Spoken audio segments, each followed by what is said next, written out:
네, 대통령의 유엔 데뷔에 이어서 이제 관심은 이렇게 뉴욕에서 가질 한미 그리고 한일 정상회담입니다. 네, 자세한 내용 외교부에서 외교전략기획관을 지낸 마상윤 가톨릭대 국제학부 교수와 이야기 나눠보겠습니다. 어서 오십시오.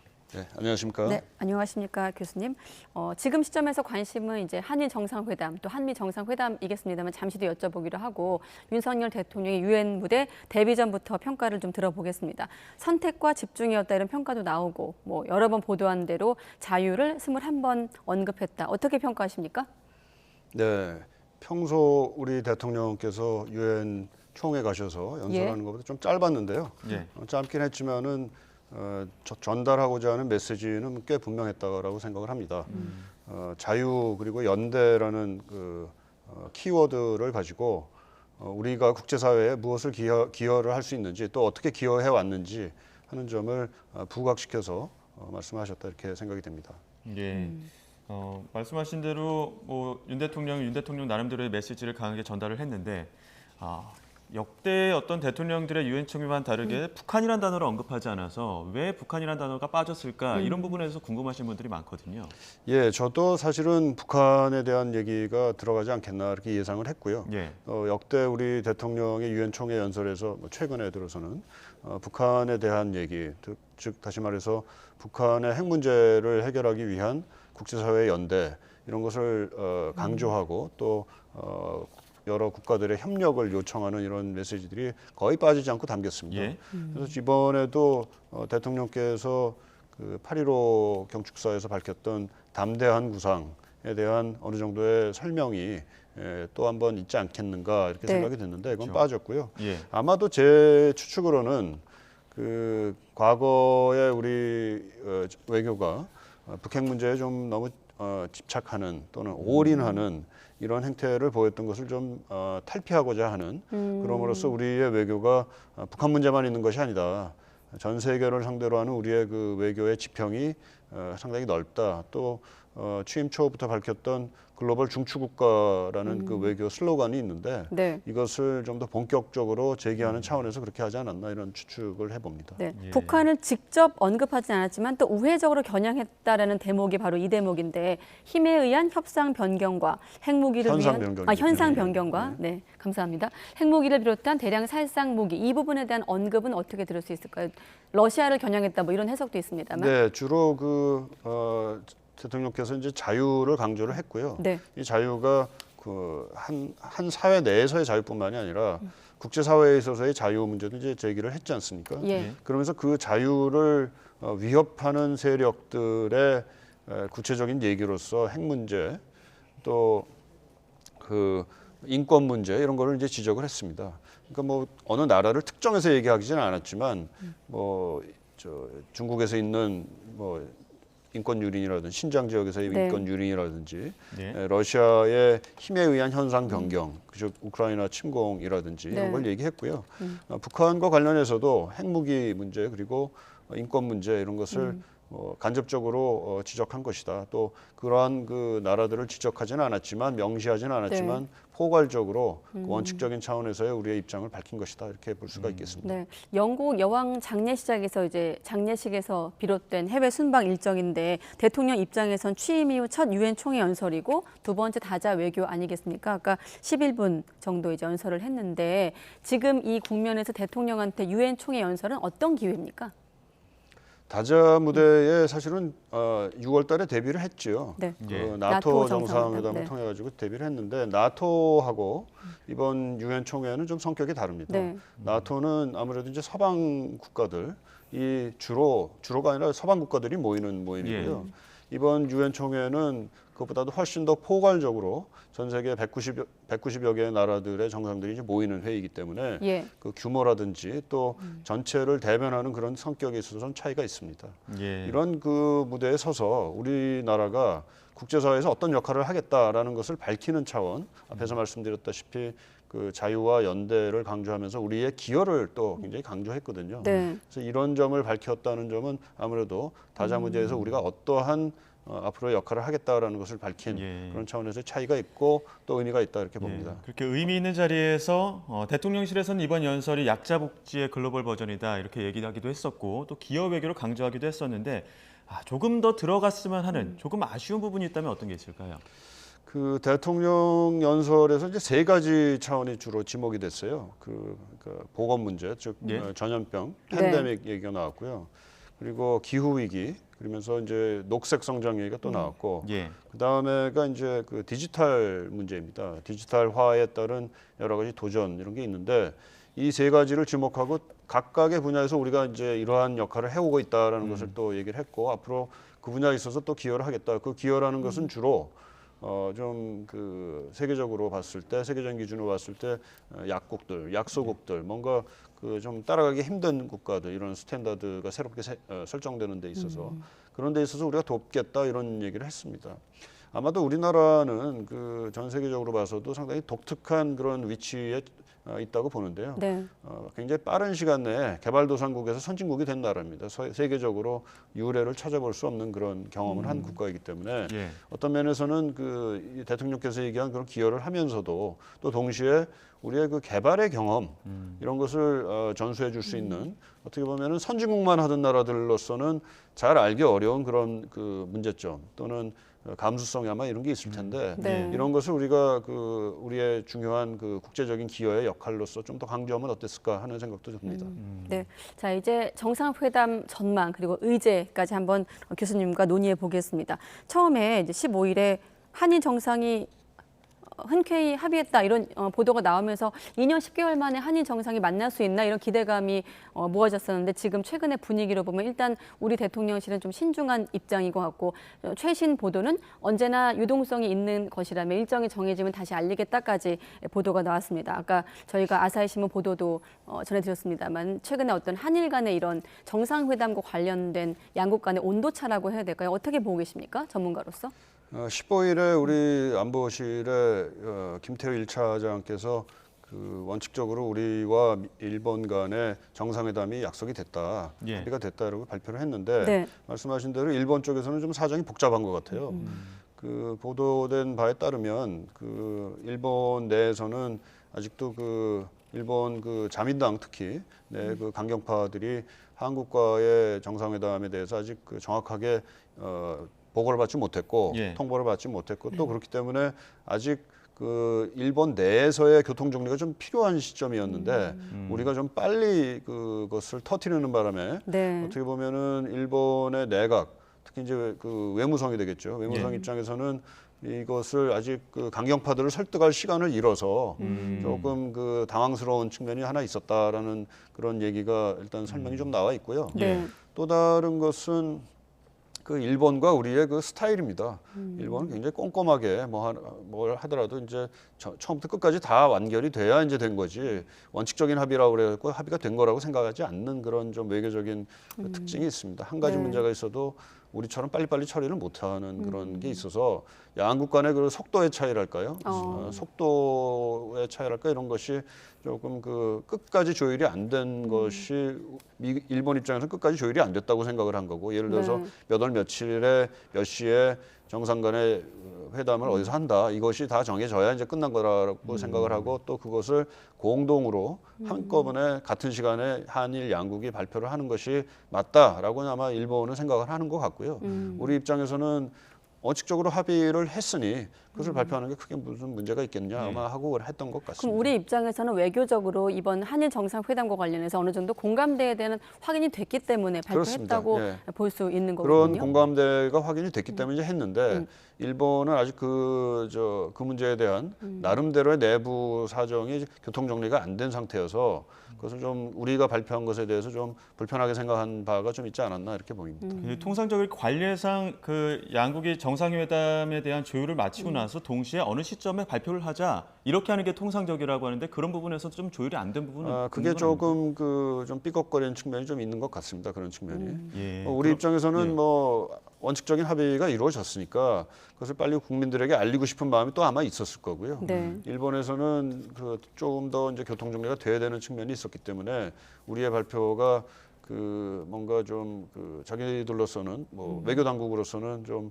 당황스러운 측면이 없지 않았던 것 같습니다. 네. 예. 그래도 아무튼 기시다 총리가 한국의 발표에 대해서 강한 불쾌감을 나타냈다는 건 또 우리 입장에선 좀 외교적으로 무례하게 들릴 수도 있는 측면도 있는데 일본 내부를 기본적으로는 한번 이제 내부 청중들을 위한 그런 그 메시지가 아니었나 이렇게 네. 생각이 됩니다. 네, 예. 한번 내부를 들여다보죠. 아까 교통정리라고 교수님 표현하셨는데 기시다 총리의 지지율이 20%대까지 하락한 측면과 좀 맞물려서 본다면 그래서 좀 더 강경한 태도를 보이는 걸까요? 그 기시다 총리가 이제 2015년도에 우리 한일 위안부 합의가 이루어졌을 때 외무장관을 하고 있었지 않습니까? 네. 외무상을 하고 있었기 때문에 일단은 한국과의 그 협의에 있어서 스스로 조심스러운 측면도 있고요. 또 본인 스스로가 굉장히 조심스러운 그 성품을 가지고 있다고 합니다. 또 정치적으로 봐서도 자민당 내에 아직 그 지분이 굉장히 확고한 그런 정치인은 아니고 그 아직 그 여러 그 강경파들이 특히 이제 한국과의 관계에 있어서 강경한 목소리를 내는 사람들이 세력이 굉장히 큰 상태입니다. 이런 상태이기 때문에 기시다 총리로서는 한국과의 관계를 조심스럽게 그 개선을 해 나가야 되는 그런 상황이 있죠. 예. 그런데 그런 조심스러운 상황에서 뭔가 그 강경파들의 이해를 구하지 않은 상태에서 이런 발표가 나니까 조금 네. 당황했다라는 생각을 해볼 수가 있고 네. 그러한 것을 이제 표현을 한 것이다 이렇게 아마 해석해 볼 수가 있겠습니다. 네. 이 앞서서 이제 한일 외교장관 뉴욕에서 만나지 않았습니까? 여기에서 이전과 달리 뭐 강제징용 배상 문제 같은 것들도 어느 정도 심도 있게 논의를 했고 분위기도 그렇게 나쁘진 않았다 이런 이야기가 전해지고 있습니다. 이 부분이 어느 정도 지렛대 역할을 해서 한일 정상의 만남으로 이어질 수 있을까요? 그 아마 이제 가장 그 핵심적인 것이 되는 것은 우리가 이제 민간 협의회를 구성을 해서 외교부에서 민간 전문가들과 함께 그 이제 안을 도출해 온 것이 그것이 예. 이제 뭐 그 소위 그 대위 변제라고 하는 예.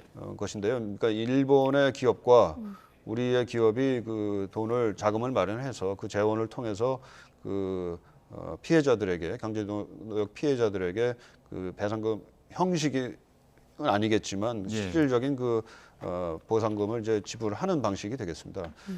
그렇기 때문에 이러한 그 안을 만들기는 해 왔는데 이것이 이제 얼마나 통할 것이냐, 즉 일본에서 얼마나 통할 것이냐, 또 우리 국내적으로도 그 강제노역 피해자들이 이러한 방식에 대해서 이제 얼마나 수긍을 할 것이냐 하는 그런 그 장애물들이 아직 남아 있습니다. 예. 일본의 장애물, 일본 국내 정치의 장애물, 또 네. 우리 정치적인 또 장애물이 있거든요.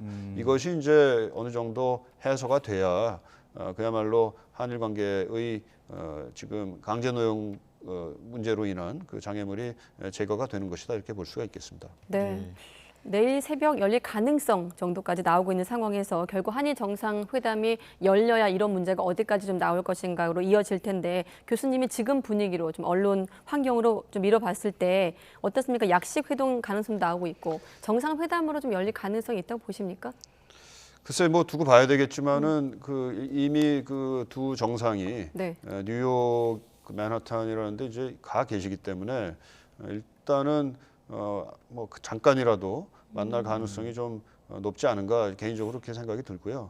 또 그 한일 간의 관계는 앞에도 말씀드렸습니다만은 그동안 한 10년간 굉장히 그 악화되는 일로를 걸어왔는데 이번 그 윤석열 정부 그리고 기시다 내각의 경우에는 그 이러한 악화 일로에 있던 관계를 그래도 좀 그 반전시켜야 되겠다라는 그런 의지들이 조금씩 있습니다. 조금씩 읽히고 있습니다 서로 간에. 네. 그렇기 예. 때문에 그 기존의 그 트렌드를 좀 반전시킬 수 있는 기회고 예. 이런 기회를 살려야 된다라는 생각들이 아마 있을 겁니다. 한일 양국에요. 네. 그렇기 때문에 이번 그 정상 그의 뉴욕 방문이 정상회담으로 아무리 좀 짧은 시간이라도 간단한 회동이라도 회동으로 이어질 가능성은 상당히 높지 않은가 이렇게 생각이 됩니다. 네. 네, 어떤 형식이든지 일단은 만나서 대화를 나누는 정도까지는 그 그렇습니다. 이상까지는 될 것이다 이렇게 그러니까 분석해 주셨는데. 내용상으로 어떤 그 뭐 획기적인 합의가 이루어진다거나 네. 그러지는 않는다 하더라도 예. 지금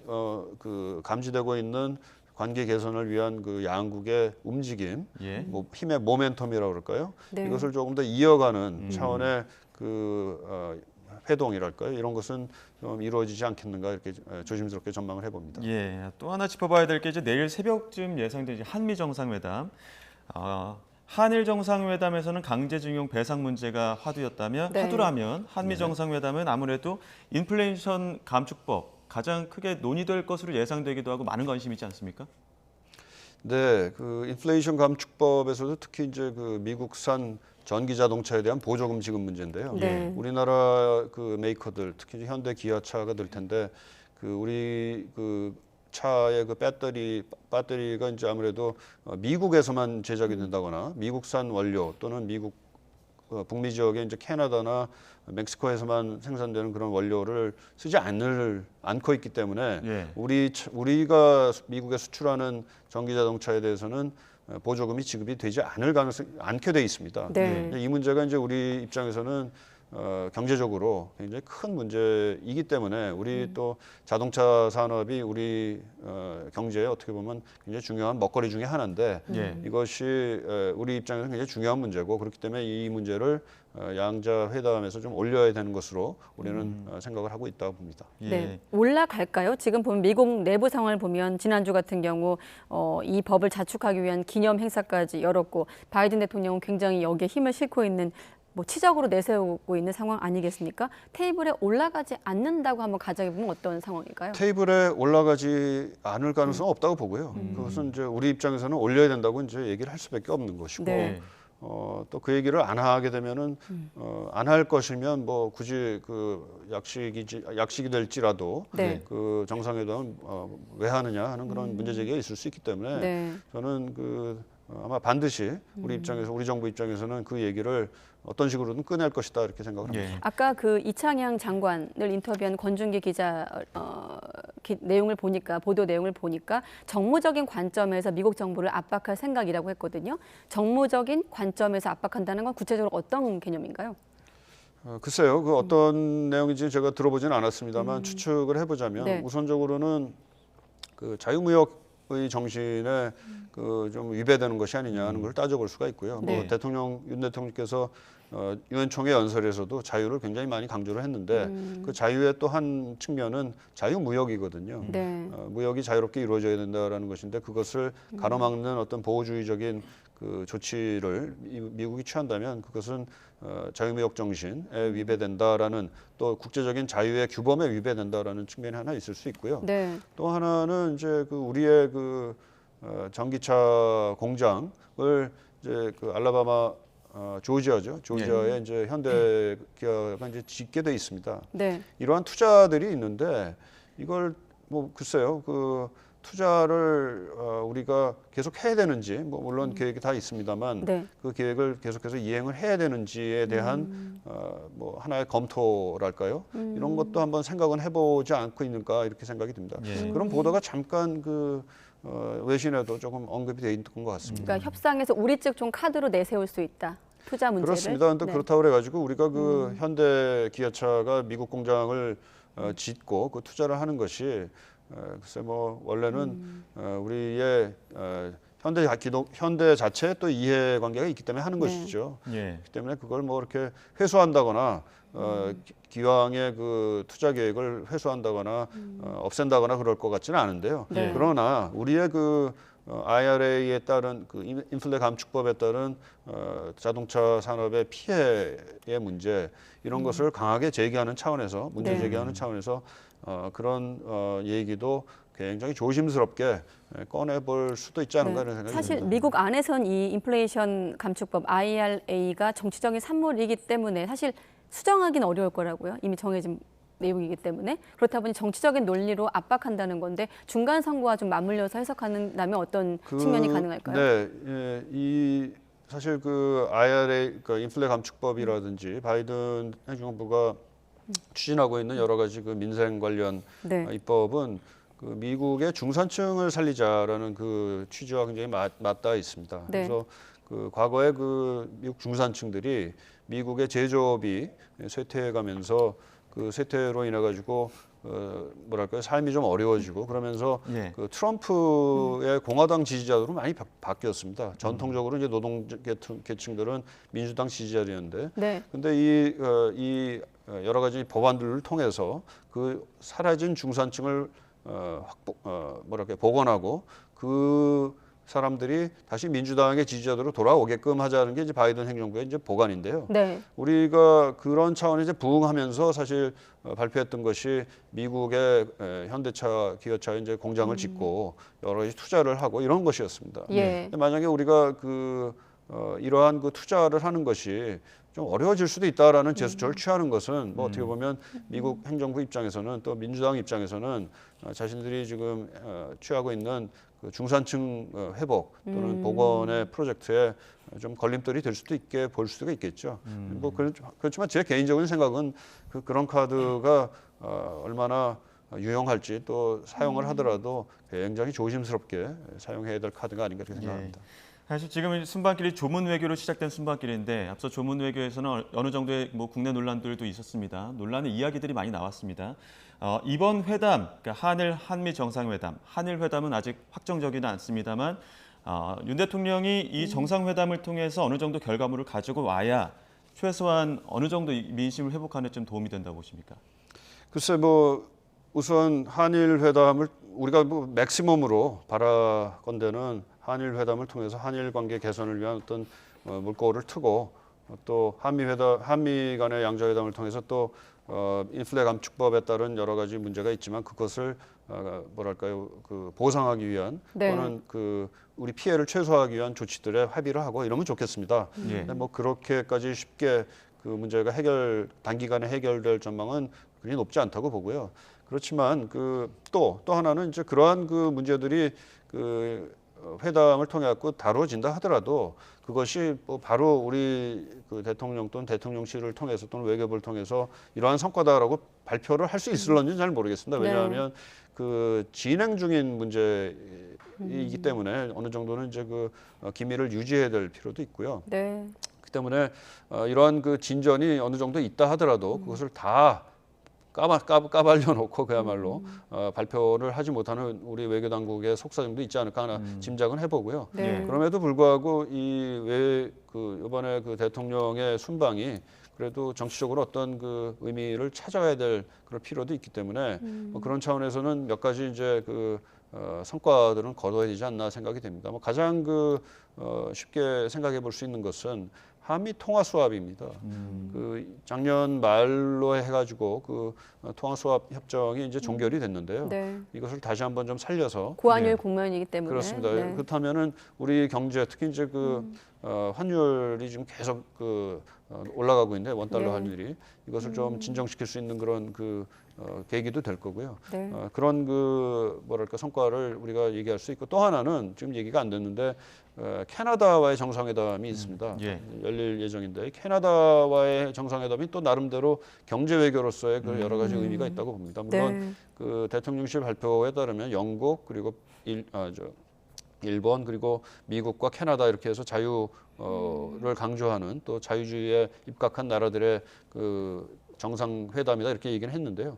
캐나다는 앞에서도 말씀드렸지만은 미국과 북미 간의 그 자유무역 협정을 맺고 있고 또 캐나다가 여러 가지 희귀 광물들을 보유하고 있는 나라입니다. 그래서 이런 캐나다와의 정상회담을 통해서 우리가 경제 관계를 특히 이제 광물 문제 또 여러 가지 첨단 산업 문제에 대한 협력을 강화시킨다면 그것도 우리로서는 무시하지 못할 성과가 되지 않겠나 이렇게 전망해 봅니다. 네, 알겠습니다. 마상윤 가톨릭대 국제학부 교수였습니다. 교수님 고맙습니다. 네, 고맙습니다. 예.